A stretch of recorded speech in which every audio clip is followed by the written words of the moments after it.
Students, आज हम आपके लिए लेकर आए हैं कक्षा 10 यूपी बोर्ड अनसोल्ड पेपर 2023। तो बच्चों 2023 का आज हम सेट नंबर EN हल करेंगे। Set number EN। तो ये कक्षा 10 विज्ञान। तो बच्चों कक्षा 10 का विज्ञान का अनसोल्ड पेपर है EN सेट। तो बच्चों पहला सवाल इसमें दिया गया है, इसमें आज हम बहुविकल्पीय प्रश्नों को हल करते हैं। नंबर 1 पहला प्रश्न दिया गया है, किसी अवतल दर्पण द्वारा वस्तु के आकार के बराबर वास्तविक तथा उल्टा प्रतिबिंब बनता है। आकार के कैसा बच्चों? बराबर, वास्तविक और कैसा? उल्टा। तो वास्तविक, बराबर, उल्टा और वास्तविक प्रतिबिंब बनता है। तो स्थिति बतानी है। तो कहाँ पे रखा हुआ हो बच्चों? जब बराबर प्रतिबिंब बने तब प्रतिबिंब रखा रहेगा किस पे? केंद्र पे। और केंद्र का नाम क्या है? वक्रता केंद्र। यानी पहले का सी विकल्प सही हो जाएगा बच्चों हमारे अनुसार, वक्रता केंद्र। वक्रता केंद्र पर जब किसी भी वस्तु को वक्रता केंद्र पर रखा गया होगा तो उसका प्रतिबिंब कैसा बनेगा? बराबर बनेगा, वास्तविक बनेगा, उल्टा बनेगा। और कहां पे बनेगा? वक्रता केंद्र पर ही बनेगा। ठीक है बच्चों। दूसरा क्वेश्चन देखते हैं। दूसरा क्वेश्चन कह रहा है, श्वेत प्रकाश की किरण के प्रिज्म से गुजरने पर किस रंग का न्यूनतम विचलन होता है? तो प्रिज्म में से यदि किसी श्वेत प्रकाश को गुजारा जाए तो ऐसे सीधी रेखा जानी चाहिए थी, पर सबसे पहले यहाँ से और सबसे दूर तक। तो सबसे पहले नजदीक में रेड और सबसे दूर बैंगनी। तो सबसे कम विचलन किसका हुआ बच्चों? आर का। आर माने रेड। तो सबसे कम विचलन किसका होगा बच्चों? लाल रंग का होगा। ये विकल्प दिया गया है सी में। तो सी विकल्प इसका भी सही है, लाल में। तो सबसे कम विचलन होगा लाल रंग का। और यदि अधिक पूछता तो किसमें होता बच्चों? बैंगनी रंग में। आगे चलते हैं क्वेश्चन नंबर 3 की तरफ। क्वेश्चन नंबर 3 है, एक अवतल लेंस प्रयोग में आता है।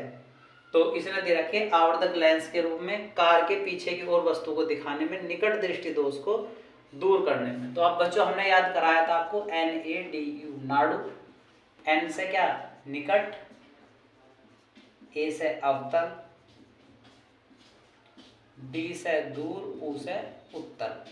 यानी कि जो निकट दृष्टि दोष के लिए अवतल लेंस का प्रयोग किया जाता है। और उसने पूछा भी अवतल लेंस का प्रयोग में आता है। सी विकल्प हमारा सही हो जाएगा इसमें। सी विकल्प सही है, निकट दृष्टि दोष, निकट दृष्टि दोष दूर करने, दूर करने। ठीक है बच्चों। विकल्प नंबर 4 देखते हैं इसका।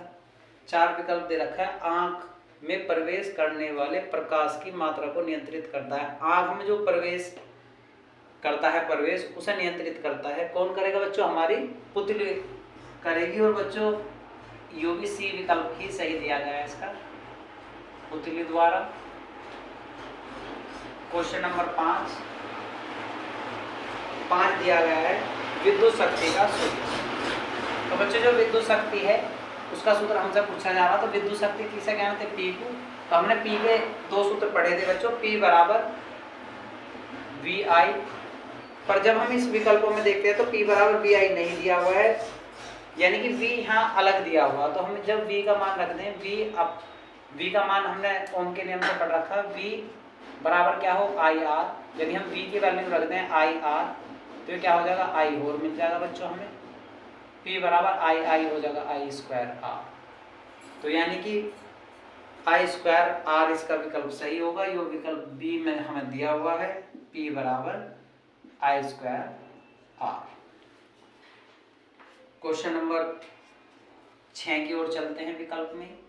छठा विकल्प है बच्चों, किसी विद्युत धारावाही सीधी लंबी परिनालिका के भीतर चुंबकीय क्षेत्र कैसा होता है?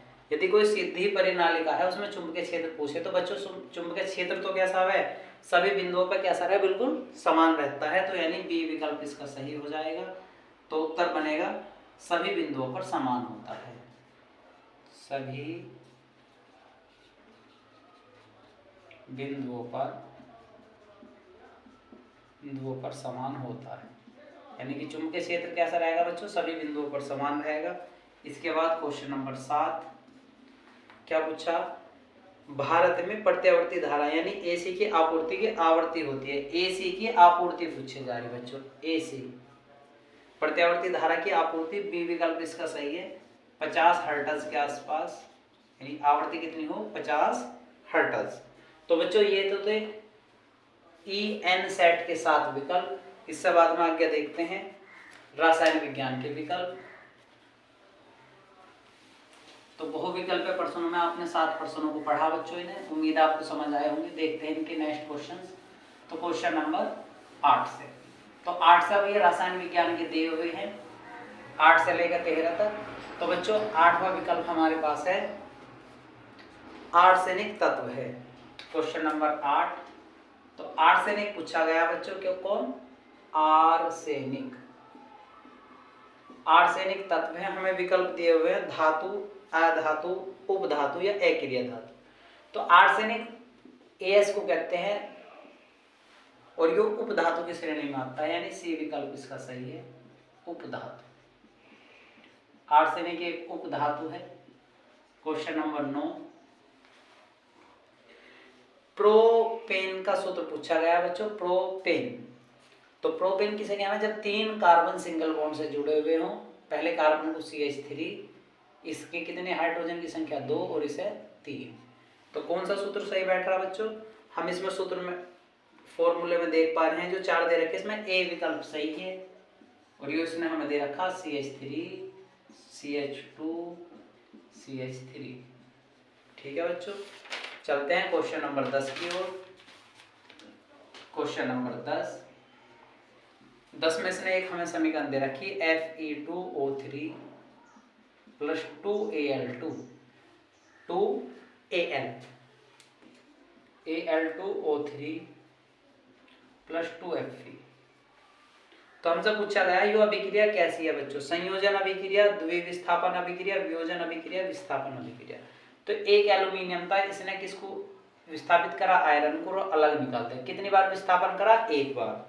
तो ये अभिक्रिया है बच्चों, डी विकल्प हमारा सही है, विस्थापन अभिक्रिया, विस्थापन अभिक्रिया। तो इस प्रकार की अभिक्रिया को हम विस्थापन अभिक्रिया कहते हैं। आगे इसने 11वां सवाल था, आधुनिक आवर्त सारणी में दाएं से बाएं चलने पर, ये क्वेश्चन नंबर 11 है बच्चों, इस साल आउट ऑफ सिलेबस है। देखते हैं क्वेश्चन नंबर 12। तो 12 क्वेश्चन दे रखा बच्चों, एसिटिक अम्ल, एसिटिक अम्ल, एसिटिक अम्ल का नाम क्या है बच्चों, सिरका, यानी कि जो ए विकल्प रहा होगा। ऐसे कुछ विकल्प दे रखे हैं इसने, देखो बच्चों हल्का सा कंफ्यूज करने का प्रयास करा है, हम आपको विकल्प के माध्यम से दर्शाने का प्रयास करते हैं। सबसे A, B, C और D। पहले पे दे रखा एसिटिक अम्ल, एसिटिक अम्ल, दूसरा एथेनॉल, कास्टिक सोडा,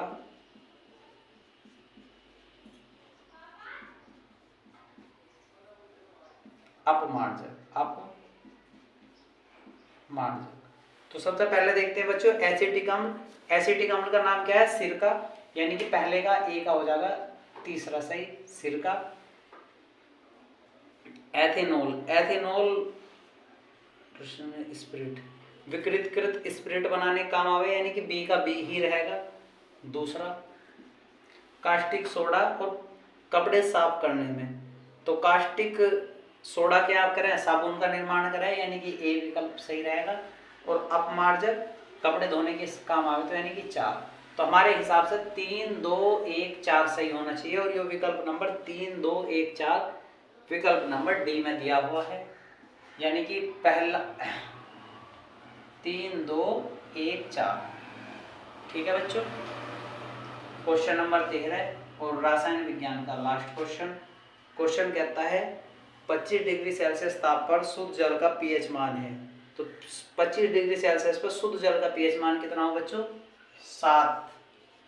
पीएच मान तो हर बार कितना होता है, 7 होता है, तो पीएच मान कितना होगा, 7 होगा। तो बच्चों ये थे रसायन विज्ञान के कुछ विकल्प जो आपने देखे। अब देखते हैं बच्चों जीव विज्ञान के अंतर्गत आने वाले 7 विकल्प। तो बच्चों जो 7 विकल्प हमें दिए गए हैं वो क्वेश्चन नंबर 14 से लेकर 20 तक के क्वेश्चंस में हैं। तो देखते हैं बच्चों। तो क्वेश्चन नंबर 14, तो पहला सवाल है प्रकाश संश्लेषण प्रक्रम के दौरान क्या नहीं संश्लेषित होता है, कौन संश्लेषित नहीं होता है। तो इसने हमें दिया था बच्चों ऑक्सीजन, O2, CO2, जल और ग्लूकोज। तो क्या पूछा, नहीं होता है।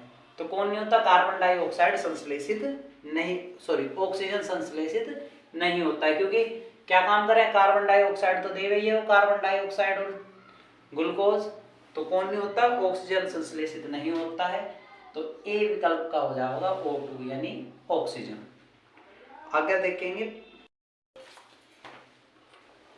तो बच्चों पित्त का संश्लेषण होता है, सी विकल्प इसका सही है, यकृत में।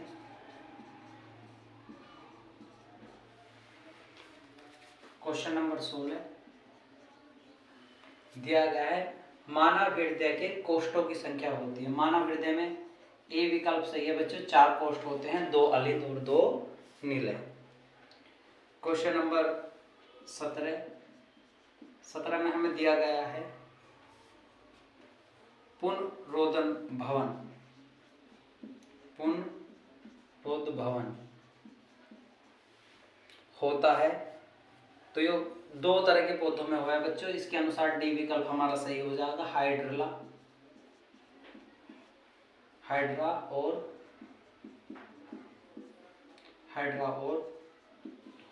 प्लेनेरिया में। ठीक है बच्चों। विकल्प नंबर 18 पे चलते हैं बच्चों।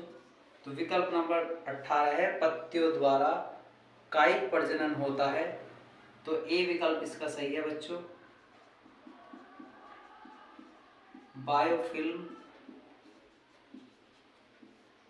बायोफिल्म यानी